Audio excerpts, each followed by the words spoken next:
Modern যে আমরা system দেখছি, এই সিস্টেমে একটা ভোটিং কেন্দ্রে গিয়ে আপনি কি করেন, একটা ভোট প্রদান করেন।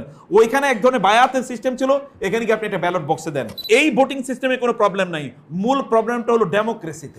কোনো না কোনো একটা পদ্ধতিতে আসুক, একজন দিনদার মানুষ যদি আসে তাহলে আপনার ক্ষতি হবে না, মনে রাখবেন। কেউ যদি যারা দিনকে ভালোবাসে, কমপক্ষে তারা আমাদের ক্ষতি করবে না, কমপক্ষে বলবে না যে এখন একাডেমি ফর কমিউনিটি ডেভেলপমেন্ট এটা বন্ধ করে দেওয়া হোক, কারণ এখানে কি শেখানো হয়। আপনারা জানেন ইসলামিক স্কুলগুলো বন্ধ করে দিচ্ছে, কিন্তু হিন্দুদের স্কুল বন্ধ করছে নাকি?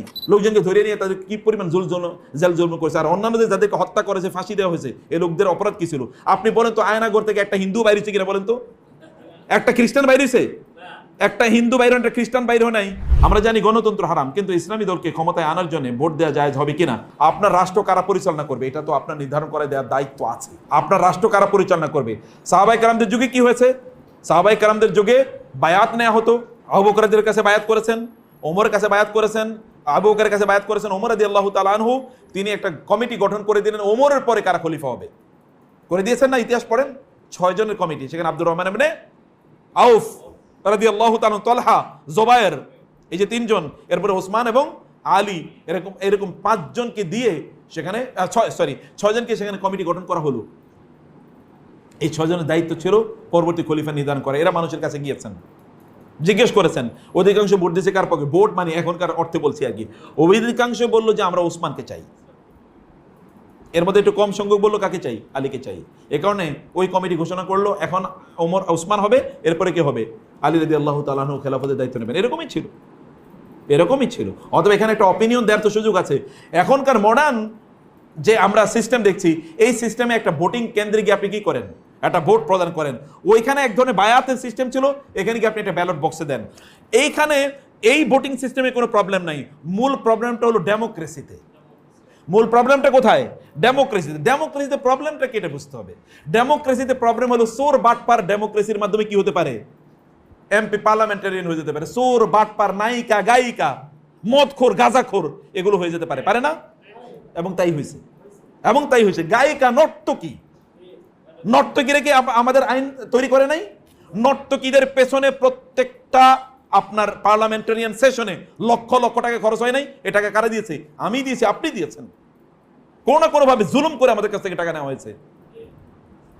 অথচ এদেরকে নর্তকী থেকে লালন পালন করা হয়েছে। তা আপনি থাকেন, থাইকে যান, কিন্তু আপনি এরকম প্রহসন কেন করবেন? তথাকথিত ভোটার নির্বাচন আপনি করবেন, সেখানে হাজার হাজার কোটি টাকা যাবে। এগুলো কার টাকা? আমাদের টাকা। আপনি থাকেন, আপনি বলেন যে আমি স্বৈরাচার, আমি 30 বছর 50 বছর থাকবো। আপনি থাকেন, সুন্দর করে চালান, আমাদের কোনো আপত্তি নেই। কিন্তু আপনি আমাদের উপর জুলুম করে আমাদের টাকা দিয়ে করবেন, এটা তো করতে পারেন না। তাইলে একটা হচ্ছে গণতন্ত্রের মূল প্রবলেমটা হলো গণতন্ত্রের চোর, বাটপার, ধোকাবাজ, মদখোর, গাঁজাখোর অথবা ধর নাস্তিক, এগুলো পর্যন্ত কি তারা নির্বাচিত হয়ে গিয়ে আপনার আইন তৈরি করবে। এইটা হলো মূল প্রবলেম। তাইলে এই প্রবলেম থেকে বাঁচার উপায় কি? বাঁচার উপায় হলো আপনি খেলাপথে যাবেন। খেলাপথে যাবেন কিভাবে? আপনি খেলাপথে যাওয়ার জন্য আপনাকে রাস্তা তৈরি করতে হবে। আপনি উপর থেকে যান আর নিচ থেকে যান, যে কোনো একটা থেকে যাইতে হবে।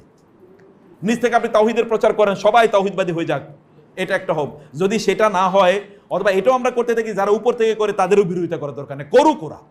কোনো না কোনো একটা পদ্ধতিতে আসুক, একজন দিনদার মানুষ যদি আসে তাহলে আপনার ক্ষতি হবে না, মনে রাখবেন। কেউ যদি যারা দিনকে ভালোবাসে, কমপক্ষে তারা আমাদের ক্ষতি করবে না, কমপক্ষে বলবে না যে এখন একাডেমি ফর কমিউনিটি ডেভেলপমেন্ট এটা বন্ধ করে দেওয়া হোক, কারণ এখানে কি শেখানো হয়। আপনারা জানেন ইসলামিক স্কুলগুলো বন্ধ করে দিচ্ছে, কিন্তু হিন্দুদের স্কুল বন্ধ করছে নাকি? হ্যাঁ, আপনি দেখেন তো, যাদেরকে ধরছে অধিকাংশই যে এখন যারা বাইর হয়েছে, অধিকাংশই বলছে যে আমাদেরকে ধরে নিয়ে 6 মাস আগে ধরে নিয়ে গেছে, পরে আমাদের সামনে কোরআন দিয়ে বলছে এটা জঙ্গি। এবং ওই যে মনির মদখোর একটা দেখছেন কিনা, ওর চেহারার দিকে তাকালে তো ওই যে ডিবির না কিসের জন্য প্রধান ছিল, হ্যাঁ না আরেকটা মনির ওই যে মনিরুল ইসলাম, ওতে আমি যখন আগে দেখতাম কাউন্টার টেরোরিজম, ওরে যখনই দেখতাম আমি মদ খেয়েছে মাত্র। এই মদখোর এর এজেন্ডাই ছিল এই দেশটাকে জঙ্গিবাদ হিসেবে তৈরি করা। এবং আপনারা জানেন কি পরিমাণ জঙ্গি এখানে সবচেয়ে বেশি সালাফিলা করা, এখানে সবচেয়ে বেশি ক্ষতিগ্রস্ত হয়েছে। যত ধরে নিয়ে গেছে আপনি দেখেন, সব ছিল আগে এদেরকে। কারণ এখানেই কি মানুষের মধ্যে সত্যিকার দিনের জজবাটা আছে। লোকজনকে ধরে নিয়ে তাদের কি পরিমাণ জেল জুলম করেছে, আর অন্যান্যদের যাদেরকে হত্যা করেছে, ফাঁসি দেওয়া হয়েছে, এই লোকদের অপরাধ কি ছিল? আপনি বলেন তো, আয়নাগর থেকে একটা হিন্দু বাইরে হচ্ছে কিনা বলেন তো? একটা খ্রিস্টান বাইরে হয়েছে? একটা হিন্দু বাইরে, একটা খ্রিস্টান বাইরে নাই, আর একটা বৌদ্ধ বাইরে নাই, একটা সাকমা মাত্র বাইরে হয়েছে। সেটা কি কারণ আমরা জানি না। এটাও কোনো আপনার বাই ডিফল্ট বাইরে গেছে না কে জানে। আর সব বাইরে দেখবেন, সব এরা দিন কোনো না কোনো ভাবে এরা দিন প্র্যাকটিস করতো, এরা ইসলাম প্র্যাকটিস করতো।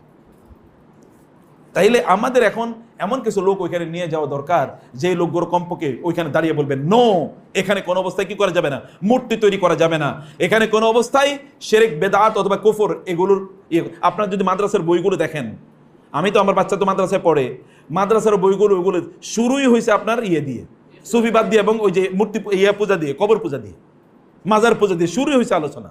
আকীদার বই শুরু হয়েছে আলোচনা কবর পূজা দিয়ে, আউলিয়ায়ে কেরাম। এটা কি আউলিয়ায়ে কেরাম দিয়ে শুরু হওয়ার কথা, নাই তাওহীদ দিয়ে শুরু হওয়ার কথা? তো বানাইছে কারা দেখেন তো, কাদেরকে দিয়ে বানাইছে? কয়জন তাওহীদবাদী আলেম ওইখানে ছিল, বা কয়জনকে ইনভাইট করা হয়েছে? একজনকে ইনভাইট করা হয় নাই। ওই মাজার পূজারীরাই তাদেরকে নিয়ন্ত্রণ করেছে, কারণ মাজার পূজারীর সাথে তাদের ভালো সখ্যতা ছিল। তাহলে এখন আমাদের এখানে মৌলিক সমস্যা হলো যে ডেমোক্রেসিকে আপনি উৎখাত করে দিতে পারবেন না এক কথাই।